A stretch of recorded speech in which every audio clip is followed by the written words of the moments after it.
Good morning, good afternoon, good evening. It all depends on the time zone from where you are watching The Leader. Karibuni sana, welcome. Courtesy of the Evangelical Alliance of Kenya on Hope TV and the social media platforms.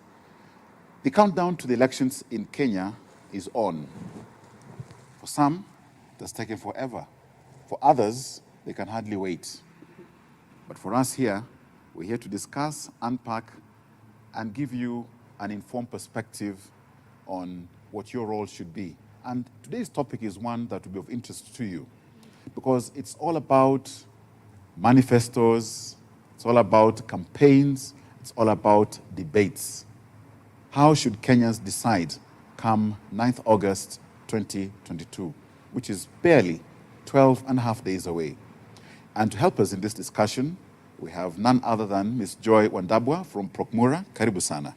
Thank you very much, Edmund. Now, Joy, how are you? I'm fine, thank you. What does PROCMURA stand for? And what is it that you do at PROCMURA? Okay. PROCMURA stands for Program for Christian-Muslim Relations in Africa. We are a Pan-African Christian continental organization working to build peace and peaceful coexistence in Africa. And we do this in several African countries, in East Africa region, West Africa region, Central Africa, and other countries which are clamoring for the issue of peace. So our objective is to build the capacity of churches around Africa to understand Christian-Muslim relations, and more especially because Christians and Muslims are the two dominant religions in Africa. And so for us, it is important that they are at peace with one another. So PROCMURA basically does that, but we have a lot of programs that promote peace and peaceful coexistence. And among that is the current situation in Kenya, which means if there's no peace, there's no development. And we look at it from not only a Kenyan point of view in terms of national, but in terms of regional and continental. So the issue of peace is fundamental, and elections in Africa are one of the things that have caused unrest around Africa. It's interesting when you speak and you mention peace, because to some, peace is the absence of war. Exactly. Should it be so? Or what are the telltale signs that we may not be fighting per se, but we're not peaceful? Yeah. Very well said. Peace does not mean that we are, going into war and there's, guns flying around. Peace means a situation of rest. If you're hungry, you may not be peaceful. They say if you're hungry, you are likely to be angry also. And so you become unpeaceful. You have unrest around you. Yeah. So peace affects many things around us. And it's important that we understand what it means to be peaceful, what it means to be unpeaceful, and what we would like. Because we all want a restful society, a peaceful society in which we can, make our ends meet. Yeah.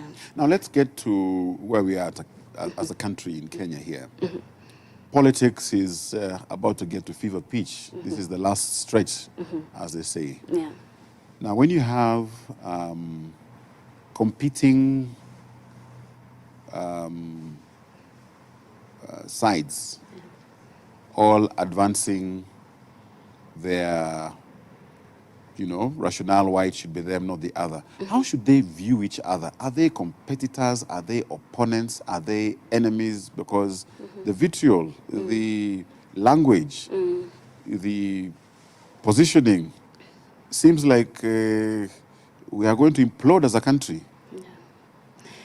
Yeah. I think we need to be, and what is happening in the country is that everybody is trying to show their best. And so there's a situation of a lot of competition. But the question then becomes, what are we competing for? Are we competing for the right things or for the wrong things? In PROCMURA, sometimes we have what we call positive solidarity and negative solidarity. So sometimes, as leaders, we try to influence, the people around us, the society, the community, by trying to showcase that, we are the best. We are the ones who can be able to do so much. But the question is, it is not about the leaders. It is not about the manifestos. It is about the well-being of Kenyans. So how do we go about it? And how do we even rate them? How do we score them? How do we know who is the best, who is actually looking out for us? So it's a competitive situation. It is an environment, and it is normal. And it is normal that people tend to surround themselves around a common objective, which in this case is elections, and then they try to see how best can they convince society that they are the best. So what they are doing is actually democratic, but then the question is, what are they seeking to deliver? And I like that, because then let's look at Kenya. When we as a country know where we are going, then indeed we have a shared vision. And this is where those who are, let me use the metaphor of a matatu. Yeah. If we know as a country we're going from point A to point B, then those who are aspiring for office are really fronting themselves as the drivers of the vehicle that is taking us where we are going. Yes. Less them telling us where we should go if they don't know where we are going as a country. Let me unpack it a bit. And here I'd like to speak to Kenya Vision 2030. Sure. Do we know as a country what Vision 2030 is? Do we have that shared vision as a country? To what extent can we then interrogate the manifestos that are fronted and packaged and being told, mine is better than the other, if it doesn't plug into where we're going as a country? Because you can't come up and take us nowhere or somewhere which is outside where we should be going, because then we'll be all over nowhere. I think, just as you have said, if I board a matatu, I must be having some sense of direction. And Kenya as a country, as you've said, is directed by, among others, Vision 2030. And Vision 2030 was very clear on where we want to be as a country. And actually, when Vision 2030 was packaged several years ago, it seemed so far away. It seemed so far away, but now we are in 2022. It's barely 8 years away. It's barely 8 years away. Yes. So the question then becomes, what have we done for the last 10 years, for the last 20 years or more? And are Kenyans even aware about what this vision is? Because sometimes we look at it from a very different point of view. We hear about Vision 2030, but we cannot unpackage. And Vision 2030 also taps or plugs into the Sustainable Development Goals, which are being also implemented. So the question then becomes, when we look at these manifestos, when we look at these debates, are they plugging into that vision? Are our leaders, driving, like you're saying, the matatu into the right direction, or have we veered off course? And how do Kenyans then hold them to accountability and say, look here, we intended to go here. If I boarded a matatu and I was going to Muranga and I'm somewhere at Kenol and the matatu is stuck, what can I do as a Kenyan? How do I engage with the driver? In this case, maybe the politician or government or other institutions to help me get to Muranga. I have a right to get to Muranga, but how do I get to Muranga? Do I have the right driver? We have been in matatus where you have seen people saying, slow down, you're driving with speed. Yes. You're risking our lives.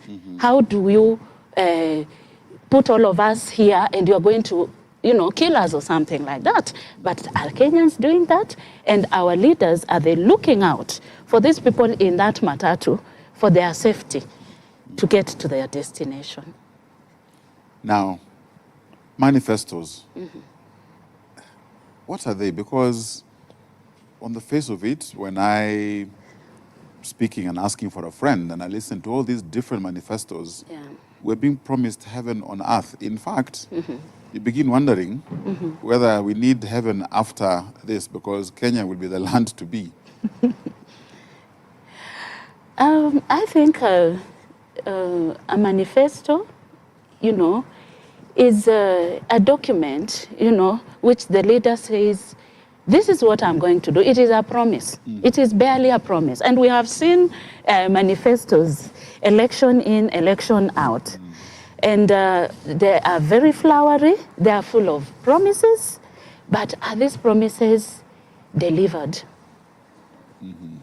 We have been told about work plans. We have been told about, I think we have now 4 manifestos from the 4 main political parties.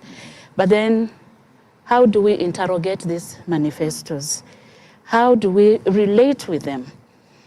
And unfortunately, I think a very small population of our Kenyan society even understands the manifestos that are put across us.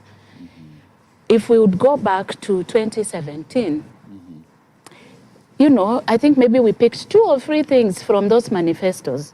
But then the manifesto is such a huge document, and we don't see it. We don't feel it. For me, I think it is a tool of trade during elections, but never really a tool of trade post-elections. That's right, yes. Because then you find that, and everybody has.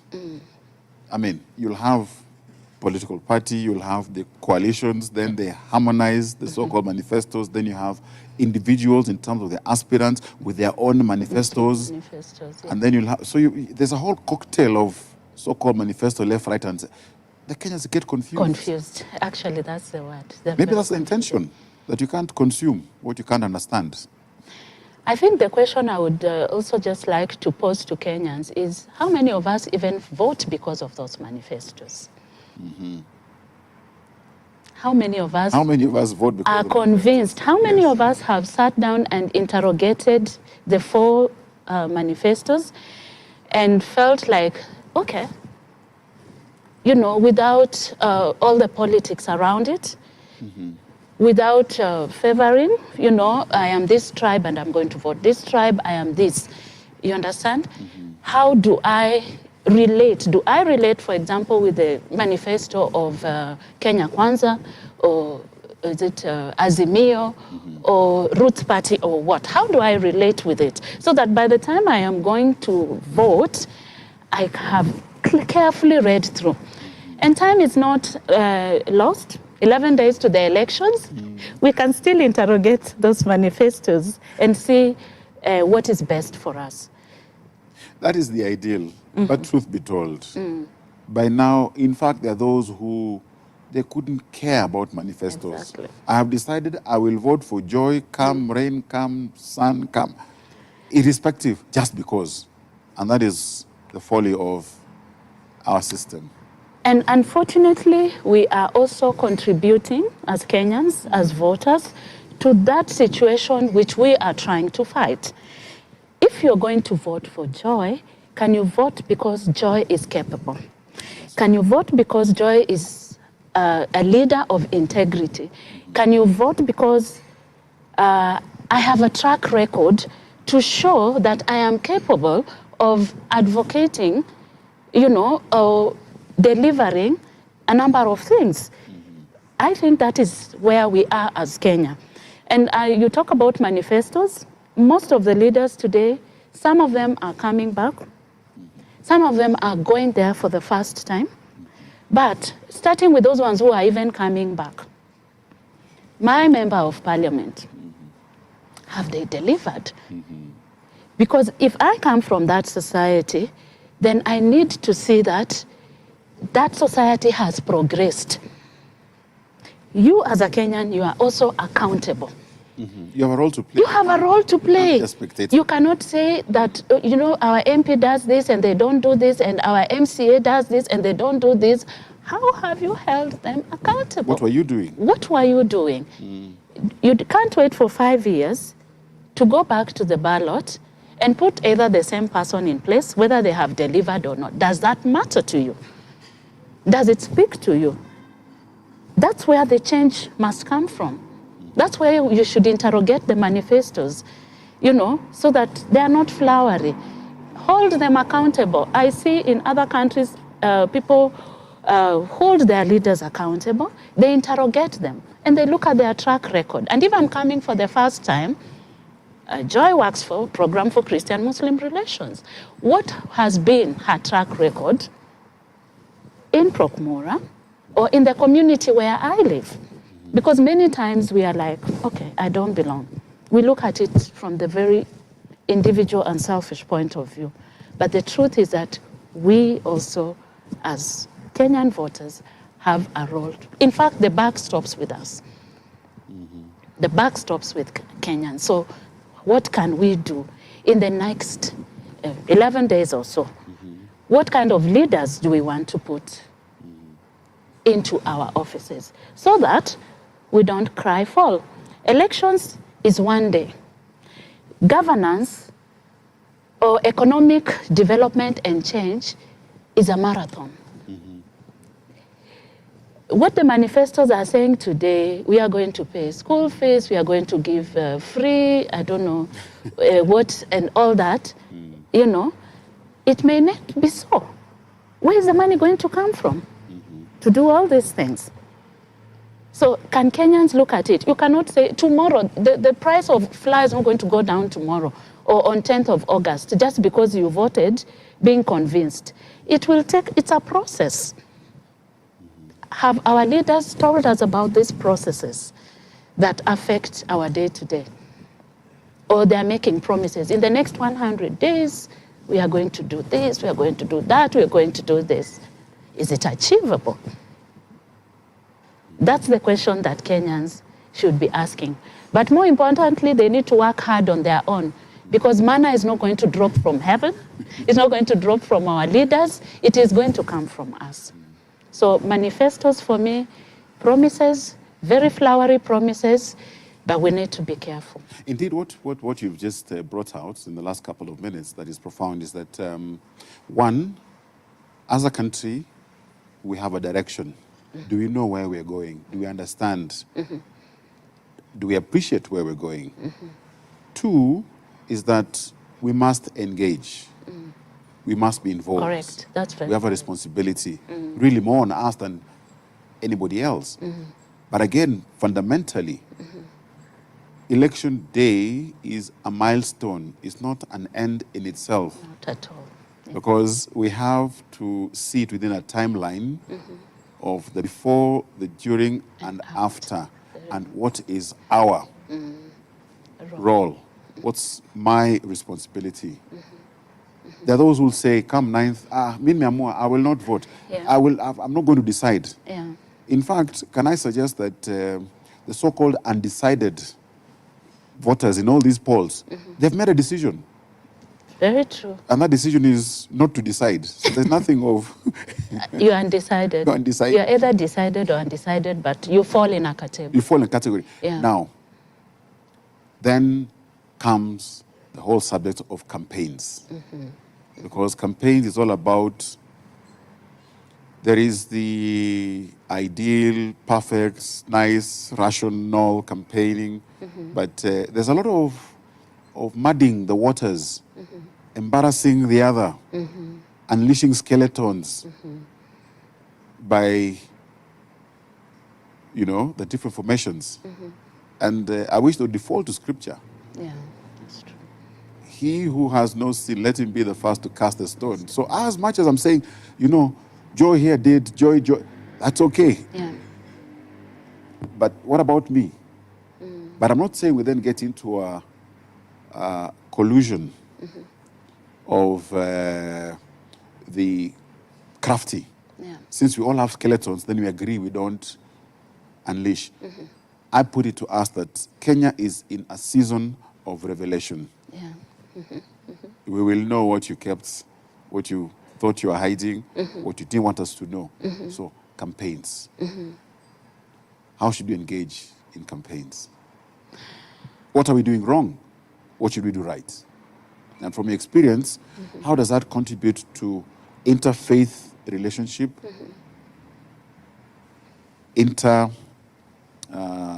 ethnic relationship, inter-race relationship, inter-community relationship, even within the same? Speak to campaigns. The question of campaigns is, well, I think it's a very complex situation. And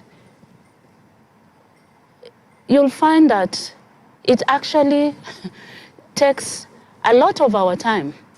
And some of the leaders campaign right from the next day they are sworn into office. They never stop campaigning. They never stop campaigning. But at the end of the day, it cannot be about campaigns all the time.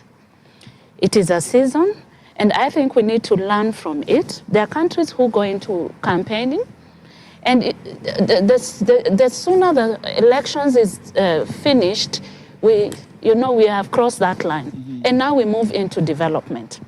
But Kenya has historically, been always in a campaigning mode. In fact, I think we attract one of the most engaging campaigns. And as you've said, they really become murky. It becomes, a platform of, name calling and all that. But then, if we go back to interfaith relations, and both as I work for a program for Christian-Muslim relations, both from the Christian point of view and the Muslim point of view, we promote peace because we say Jesus is the Prince of Peace. And in Islam, it's always Assalamu alaikum, which means peace be with you. So I wish that our campaigns would create a situation of peace, a situation of, brotherhood, a situation of sisterhood, so that, yes, you might be the best, but then you don't have to call me names just because you are good at what we do. And Bible says we have all fallen short of the glory. We are all sinners in one way or another. And this morning, as I was looking at the morning devotion, it said sometimes, in fact, if you look at campaigns, it's more like gossip. It is a gossip platform. And we are told in Timothy, zip it. When I know something about Edmond that is not good, a public podium is not a place to go and, create all the things about Edmond. The right thing these leaders should do, because they need to know that they have youth, they have children in their country who are looking up to them. I would call Edmond aside and say, I don't like the way you do these things. Can we do this thing in a peaceful way? We all need to campaign. We all need to sell our, our manifestos. We all need to sell ourselves. But can we do it in the right way? But during the campaign period, the youth are the ones who are even more vulnerable. And they're looking at it from a very realistic point of view. If you like, it is our time to also, get a bit from these campaigns. Because I am going to be reimbursed. I am going to get something small. I have been sleeping hungry. And that is why you find that when you have the politicians moving across the country, you'll find a lot of youth and people flocking there. Not just because they want to listen to what these people are saying. What it is they can get from. What is it that I can get? But you're forgetting that these people have been amassing your wealth, which was supposed to be developing their country, and now they have stored it to come and give it to you for a period of 3 months. So the campaigns, and I like that there are few people who don't even get involved. But the question is, why don't they get involved? And those who are getting involved and moving from town to town, street to street, how do they benefit? It's not that they want to be there. It is because of the economic situation that they are in that they are rallying and moving behind those politicians. If they had an option, I think they wouldn't. If they had an option. But the option is accountability from our leaders. Accountability. And that is what this election should be about. How we can hold those manifestos, how we can hold those leaders into accountability. Because of not even me today, but the future of our children. So it cannot be defined by an electioneering period. There is more that goes to it, especially when you say we have Vision 2030. Can we as Kenyans even just, and today we have the internet. Can we go and Google? Can we download and try to understand what is this? Where are we going as a country? We see some development and we say, okay, at least we are somewhere.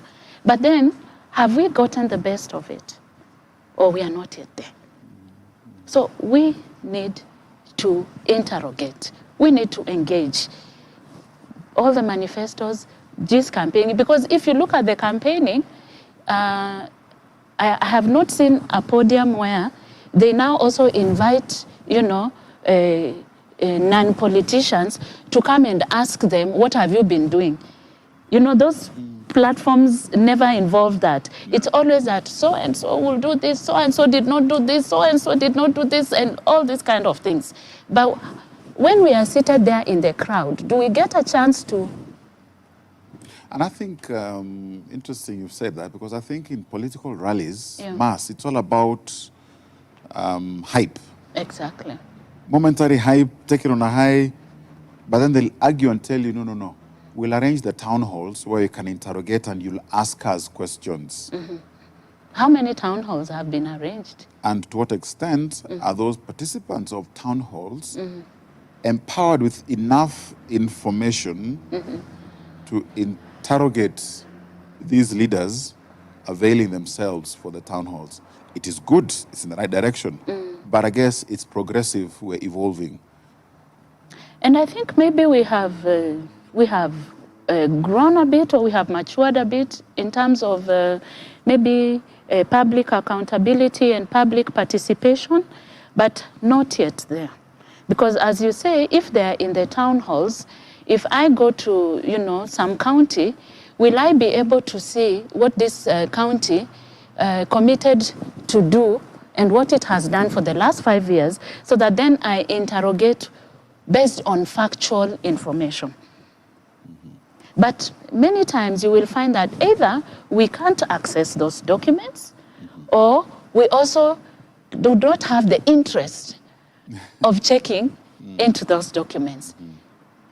So that also, at some point we need to be responsible as Kenyans, and we also need to put responsible leaders into office. Yeah. And when you look at the nature of campaigns, like you say, the youth, vulnerable, misused, violence, and then dishing out handouts, so that then we get conditioned into at least every 5 years I have opportunity to get something from Joy, and then you disappear.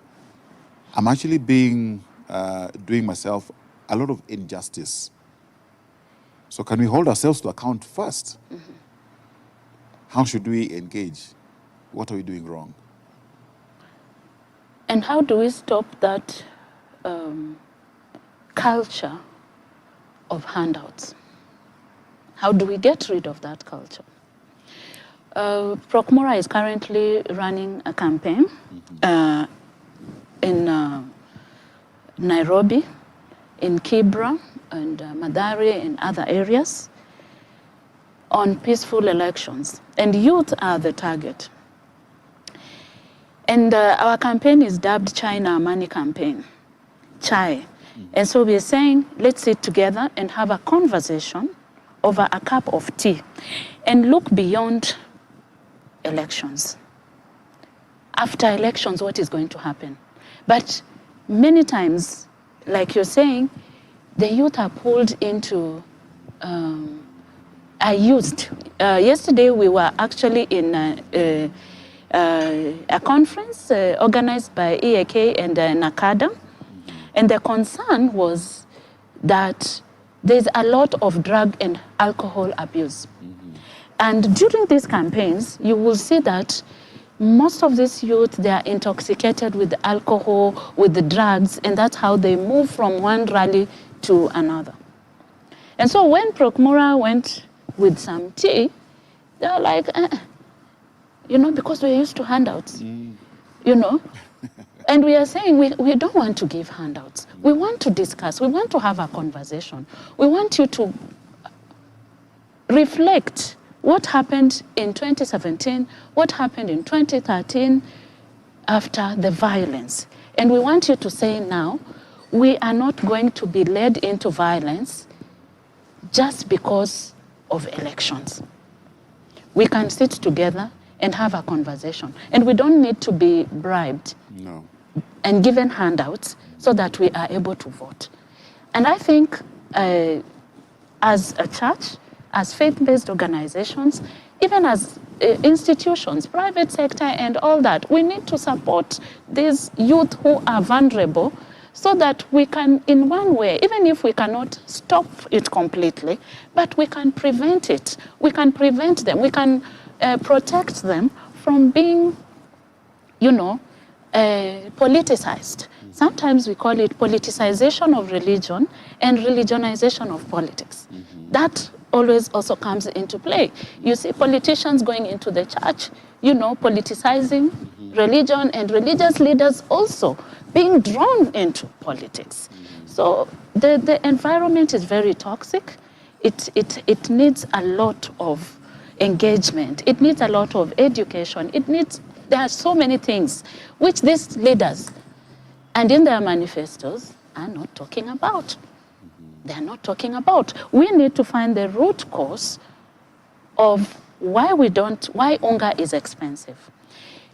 Unga can even be 200 shillings. But if I have the economic ability to buy that unga at 200 shillings, I will not feel, you know, that my rights are being infringed because the environment has been provided for me to be able to afford that unga. So now Kenyans, ask yourself, are we in the right environment to be able to purchase a packet of unga either at 200 shillings or 100 shillings? It is not about, you know, campaigns and using the wrong language that this has happened. I mean, situations are unpredictable. COVID-19 came 2 years ago. Who ever thought about COVID-19? It has brought all of us down. And now we are starting to rebuild. The war in Ukraine, you know, in one way or another, whether we like it or not, there's a global environment. And we say the world has become a global village. So we cannot look at it from a very individualistic point of view. We need to be holistic, you know, and we need to hold these people and say, I do not want, even if I am clamoring that unga should come down, I need to be capacitated to afford that packet of unga. Now, I put it to you that the unequalness in society is what makes us extremely vulnerable as a people. Yeah. The gap between those who have, those who don't. Yeah. I mean, we say we don't have enough money, but step into any average road in the country, you'll keep seeing newer cars every other day, and you wonder, is it me alone who is broke? And the traffic jams are growing every day. The roads are being expanded, but we are still occupying those roads. And so the unequal distribution of resources, of opportunities, is part of the problem in this country. And that's a time bomb, especially in a country where more than 80%, what's a percentage of those who are youth? At least 3/4, 2/3? Exactly. But they don't remain youth forever. No, They're also they are growing growing. and transitioning with expectations. Yeah. That's a time bomb waiting to happen. Yeah, yeah. So if I interrogate those manifestos, and you have brought a very valid point in terms of inequalities in our society. What is being done about it? Because if you talk about the Sustainable Development Goals, it has all this on them. It talks about gender equality, it talks about youth and development, it talks about education, it talks about all that. And all this is geared towards uplifting society so that there is a level playing ground. But in our case, and again, in terms of accountability, you will find that the rich continue to becoming richer and richer, and the poor continue to become poor. So if you look at the leaders today, they have not put, or they're not, in fact, that is the last thing they want to be held accountable for. Mm-hmm. And that should tell Kenyans something. That should tell Kenyans, I may be comfortable with where I am, but certainly everybody wants growth. Mm-hmm. Everybody wants growth, especially economic growth, economic empowerment. Those are some of the things that, I think these manifestos would be looking at. We should not be looking at, okay, there's the issue of paying tax. There are countries around the world, for example, Denmark, who pay 50% of tax. Mm-hmm. But they see where the taxes are going. They have good... Systems work. The Things systems are work. Yes. Things are happening. So how do we make our systems work here? Even if we are complaining about the tax issue, are the systems working? But you see now, this is where the campaigning and the politics comes to condition us that because you've elected me, yeah, or you voted for me who didn't go through, mm-hmm, then development is not coming yet. Mm-hmm. As a Kenyan, as a taxpayer, yeah, exactly, you have a right to receive the services. It is not a favor. You are paying for it. You've paid for it, yes, whether or not you voted for that person. And whether you work, whether you're in the informal sector, wherever you are, if you go and buy bread in the supermarket, you are paying tax. You're paying tax. So you have a right to question. You have a right to interrogate. You have a right to say no. And 9th of August is your time. Because if we put leaders in office who cannot be held accountable, then we need not complain. Unfortunately, we need not complain. So the buck stops with you. The buck stops with you as a Kenyan. Everybody is paying tax in this country. And government has no money. Mm-hmm. Government is using money from Kenyans. Kenyans are the ones who pay the revenues. It's our money. It is our money. Mm-hmm. So if the money is not being used in the best way, we have a right to question. Now, has the middle class failed us? What I mean here is that those of us who are privileged to be in the middle class, yeah, I put it to us that we're the ones failing because we'll build bigger walls, we will we become elastic, yeah, in how we accommodate, yeah, because we believe that we are cushioned, mm-hmm, so we become, we don't participate effectively. Mm-hmm. We look at it like it is somebody else's business in matters politics, mm-hmm, and yet we're actually becoming poorer. Has the middle class failed? If so, how? If not, unpack it. I tend to feel and agree that the middle class has not given its best. We have become complacent. We are comfortable in our homes, in our cars, and we are actually encouraging these inequalities, mm-hmm, if you like, because we have this issue of being very individualistic. we mind our own business, and we don't look out for one another. You see, if I'm in the middle class or I'm at the lower part of the society and somebody else is at the top, if we had a culture of looking out for one another, we would pull those ones who are down up with us, and the ones who are up here would pull all of us, so that, we would try to reduce that gap.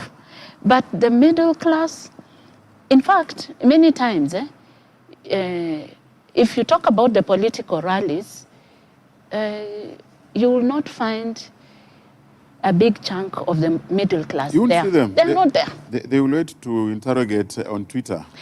In fact, when people in Kibra, they will be on Twitter and social media and doing their thing, and people in Kibra or Madare are, clamoring for something. They're like, yes. We will be the ones saying, what are they complaining about? We will be the ones condemning them. Saying that they need not to, they're being violent. But I cannot put, a big gate around my house or a wall and hope that this person on the other side doesn't jump over and come and steal from me. So my responsibility is, how do I stop them from doing that?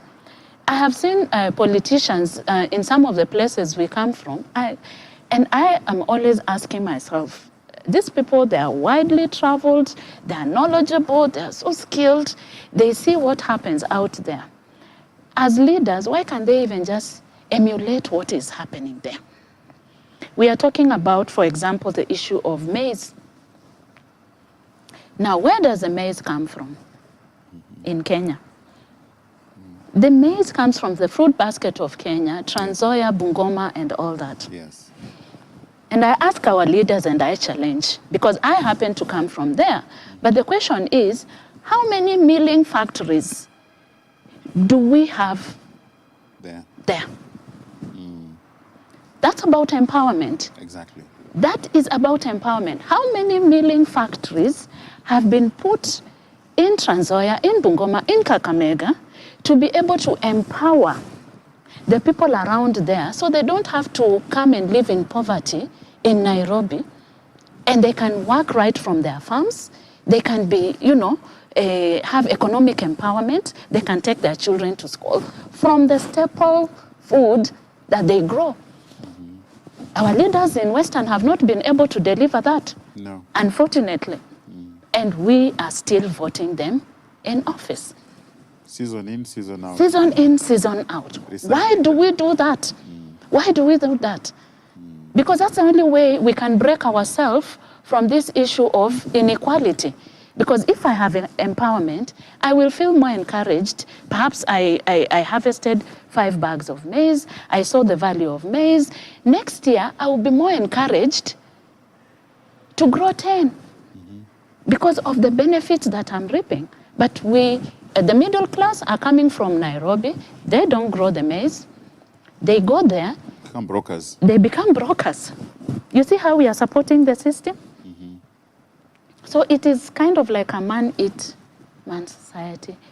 Each man for himself and God for us all. We need to look at that. Yeah. We really need to look into that. Now let's get into the interesting subject of debates. Yes. The culture of debates started some time back in the last elections or thereabout, but yes, we've got the presidential debates, gubernatorial debates, you've got, even at MCA debates, you now have, are they good? Do the people, there are those who will say, no, I've made up my mind, I don't even need to watch. But is that really the purpose of a debate for as opposed to what should debates bring out in terms of the thinking, in terms of the unpacking, in terms of interrogation? Less for those who already decided, which is fine, it's their democratic rights, possibly more to those who are undecided to realize that actually, apart from making the decision, not make a decision, that's the direction I would want to go. What's your comment on debates? I think I will go where you started from when you said It depends on the purpose of that debate. What is the objective? Because I think sometimes, most of us, some of us are not really into this political, trying to understand all these kind of things. But then the question then becomes, a debate, and like you said, it started some years back, but then sometimes we kind of lose a bit of focus. That's my opinion. We lose a bit of focus because if I am coming for the debate, whether gubernatorial, deputy president, I don't know, president, what do I want Kenyans to learn from it? From it. Even from those organizing, less those who are consuming. Exactly. Yeah. So is it, what is the intention of the debate? Is it just for me to come and say, okay, we are going to question you? It depends. They're very objective. You want to interrogate me, or you want to give me a platform where I am going to show my capabilities to Kenyans. So the question then becomes, like you're saying, if I'm coming there as a candidate, I'm coming to convince those ones who are not yet on board. Am I coming to sanctify myself also? Am I coming to? So it's a whole a lot of things. It's democratic. It's an engaging process. It gives us an opportunity to get to understand who these leaders are, and maybe even as they stand on those podiums and talk about so many things, maybe these Kenyans should now, note down those things and follow these politicians through when they get into office. So there are so many reasons. I would look at it from a very different point of view. You would look at it from a very different point of view. It's a democratic process. It's an open process. But can it be used in the right way? Can the objective be clear? Because like right now, we just hear, okay, there's a presidential debate. Maybe also some civic education would help the common Kenyan to understand the rationale. That's right. Because are you doing the debates for the middle class? To whom are you speaking? And whom are you speaking to? Because at times you might find that the nature or context of the debate is more of an exam that you'd fail or pass. And it does not even relate. And you're going to be scored against it. Yes. And some of us will just be on social media saying, okay, so-and-so did very well, so did you. But how do you rationalize the unpacking to grade, so to speak? Exactly. I mean, in 2 minutes, if I ask you to unpack where you want to take us as a country, really? Is that possible? Then I complain and say, you didn't show us how. Yeah. If I'm able to tell you where we're going and show you how in less than 2 minutes, then we're going nowhere, because that's where I'm going to take you. It's a tough thing. It's a tough process. It is. But there it is. At least it helps in presenting those who've offered themselves and get a sense of what their views are, where they want to take us, and how we should engage with them. How then do we hold our leaders accountable after? Do we know the right of recall, for example? So that if you're not performing and yet we got you in through the democratic elective process, there are those who feel that you want to impeach the system, give them 5 years, but they're not delivering. If we can see you're not delivering in 2 years, why do we tolerate you for 5? Yeah, the question then becomes, are those processes there? Like, for example, when you talk about impeachment, because if I have ascended into office or taken over office, whether it is a political office or public or private sector, ideally, if I am an employer and I have an employee who is questionable, not performing, you have to find a way of letting them go. Yes. And others who can deliver, then come on. Yes. Nature abhors vacuum. There will always be people exactly. taken forward. How many times do we do that? Because if I was running my own organization, I would surely want to let you go. And these leaders need to understand that they would be let go, depending on what the Constitution of Kenya has put in place for us. But I wouldn't even want to wait. Before 9th of August, I want to tell Kenyans that take your leaders through an appraisal process. That's right, yes. Take your leaders through an appraisal process. You know, interrogate them, look at them, and if you feel that they have not performed, please don't go with the euphoria. Don't go with the masses. Don't put these people into offices. Say no. After all, a vote is my private thing. When I go to the ballot, I tick alone. I don't ask Edmund, you know, it's not like, what are you ticking and who are you? Sometimes even the person in the next booth, you don't know who they are. No. You understand? So you need to be responsible. So interrogate them. Now is your chance. If Kenyans were to start, you know, standing out and saying no to bad leadership, by just saying, go home, you did not perform for the last 5 years. I want to tell you that the leaders who come in after 9th of August, they will be scared because they will know so-and-so was sent home. So perhaps that will even make them, even if they are not perform 100%, but they will start to have some, you know, some accountability in them. But as long as we just keep passing them, The wave. you know, we go with the wave. We say, okay, if I am Azimio or I am UDA, I am just going to go there and tick, tick, tick. I don't know who my MCA is. I don't know who my MP is. In fact, for me, the MCAs and the MPs should be the ones who should be more vocal. They should be the ones who are selling their, you know, their agendas more, because they are the ones we live on a day-to-day. We rarely get to the governors and the president. But for the MCA, You can get them. their fate is in your hands. So you need to hold them accountable. Now, let me put it to you. I'm going to ask you a very interesting direct question here. Do you believe in six-piece voting? What are the pros and cons? Pros and cons of it, because there are those, you may end up getting the right people or miss the right people because they're in the wrong party, or you get the wrong people in because they're in the right party that is popular, that is moving with waves and almost demigod idol worship, where you have sycophants across board, and sycophancy cuts, including academic sycophants, professional sycophants. We see them, they're here. They're here. Truth be told. Personally, I don't believe in six-piece voting.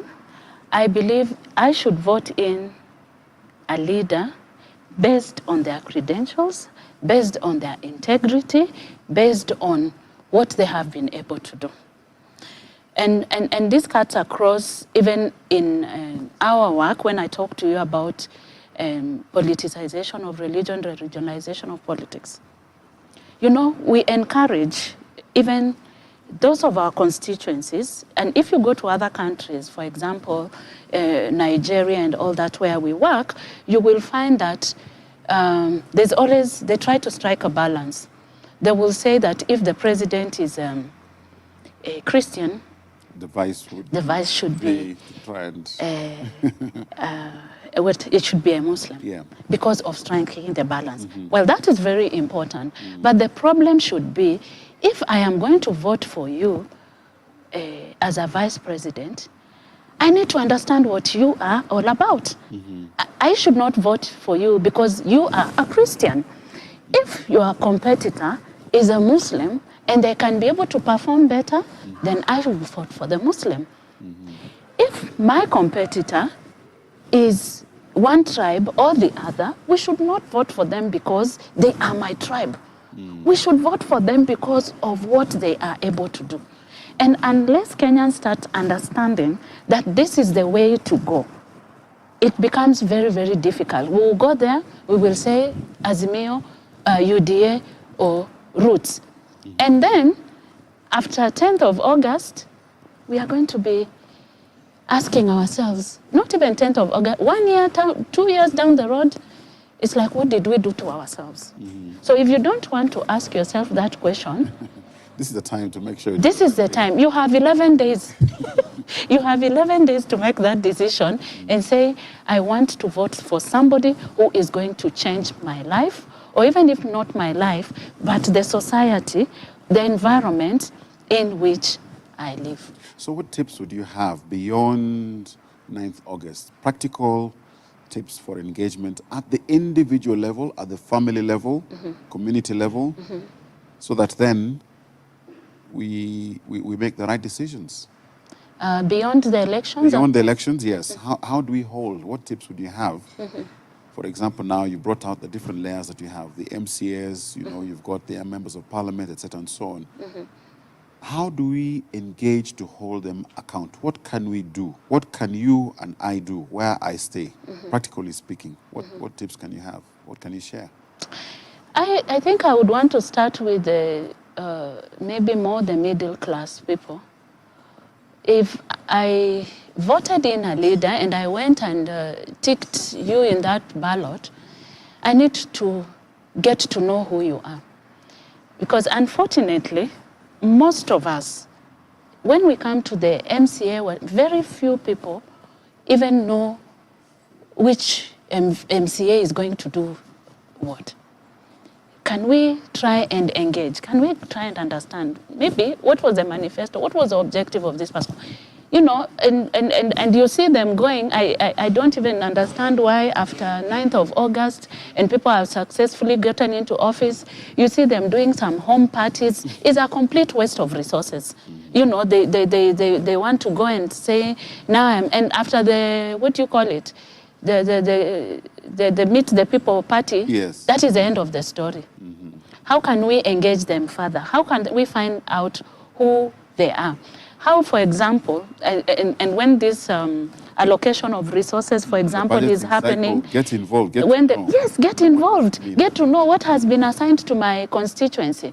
And look out for it. And look out for it. If it is being delivered or not, and create forums where you engage with them and letting them know that if they don't deliver, we are watching them. And we don't have to wait until 2027.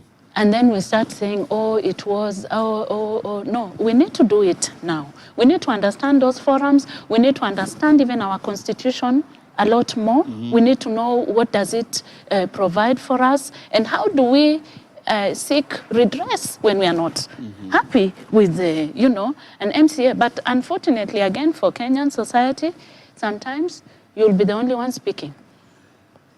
Now, which is very interesting, because then, is it right because everybody is on that side, or it can be right even if you're standing alone? Because it can be very unpopular where Joe is standing up and demanding to hold that MCA to account in your ward because of insecurity, potholes, drainage, utilities. Having worked in the interfaith world for a long time, and perhaps NGO, one of the things, one of the principles, even for Mahatma Gandhi, is, speak out against the injustices that are cast on you or society. Always be ready to speak out, even if you are the only one. Injustice anyways. Yes. Justice everywhere. Yes. So you need to. You will not always rally people behind you. But speak up. Let you go on record to have condemned, to have spoken out. Do not become complacent. Do not become culpable. Do not become part of the system. Always try and correct that which is not right. And, one day, I think, God being our helper, he will vindicate all of us. Because all this rhetoric can only go on for some time. But it is for us to do what? To endeavor to bring that change that we are looking for. So we always need to speak out. And what of the space? Are we seeing more empowerment, as it were, in terms of gender equality, persons living with disabilities? Are we accommodating them enough in terms of us as a people, as we're progressing? what can we expect? Should it be tokenism or otherwise? When will we say that the ground is level for competition of ideas to set in? Well, I think as a country, when it comes to issues and matters of gender equality and all that, we are unfortunately not yet there.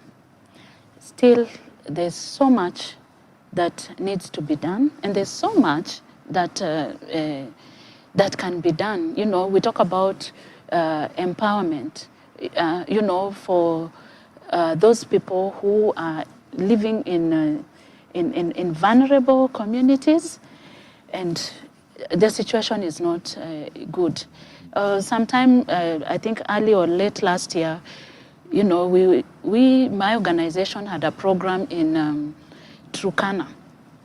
And if you look and you talk about gender equality and empowerment, you do not see what is being done. Those people are living in abject poverty. There's no balance. There's no even, can I say what? Basic distribution of resources. Water. Dignity has been stripped. It has. That human dignity has been stripped. That human dignity has been, and it should be a challenge to our leaders. It really should be a challenge, because, I mean, you talk about social media in Nairobi and you're trending and you're on Facebook. There, it is not. Unfortunately, it is not. So how will these people even get to understand what is happening around? That is the real world. The world is not in big cities like Nairobi, Kisumu, and Mombasa. Our world is out there.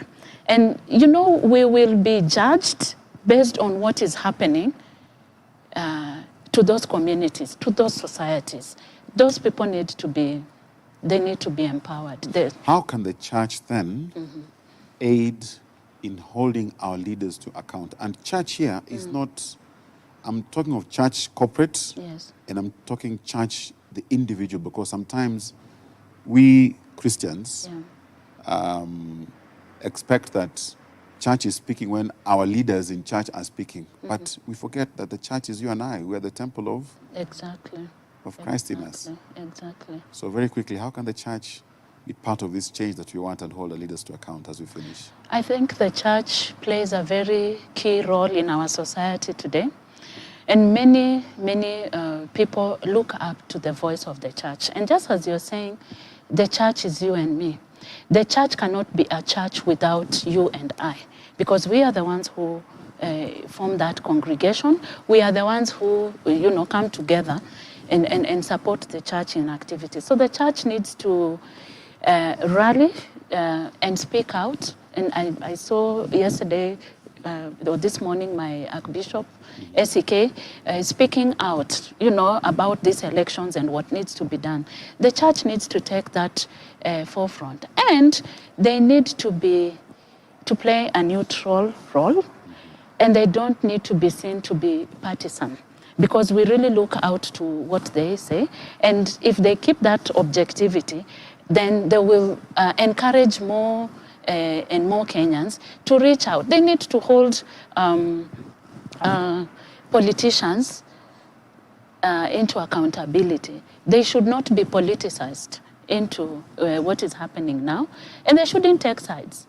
They should be neutral and, you know, speak to Kenyans and play their active role, because, you know, just as Christ did it, the church can do it for us, because Christ is indeed the church.